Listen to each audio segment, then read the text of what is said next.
2025-yil 7-iyundan 2032-yil martigacha Uran egizaklar burjida bo'ladi.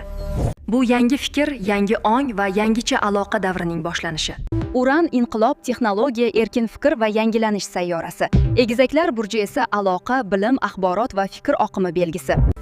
Bu ikki kuch birlashganda insoniyat fikr, so'z va ong darajasida evolyutsiya bosqichiga o'tadi. Uran inqilob sayyorasi. U qayerga kirsa, o'sha yerda eski tizimlar qulaydi, yangi dunyo tug'iladi. Mana shu 7 yillik davrda qanday katta o'zgarishlar bo'ladi? Bilasizmi?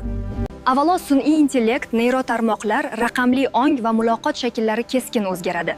Sun'iy intellekt bilan uyg'ug'un hayot boshlanadi. Inson fikrlari tezroq amalga oshadi.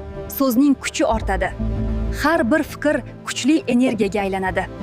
Eski e'tiqodlar, qo'rquv va fikr cheklovlari buziladi. Erkin tafakkur asosiy kalit bo'ladi. Yangi axborot kanallari, telepatiya, intuitiv tushunish rivojlanadi. Insonlar bir-birini so'zsiz his qilishi kuchayadi.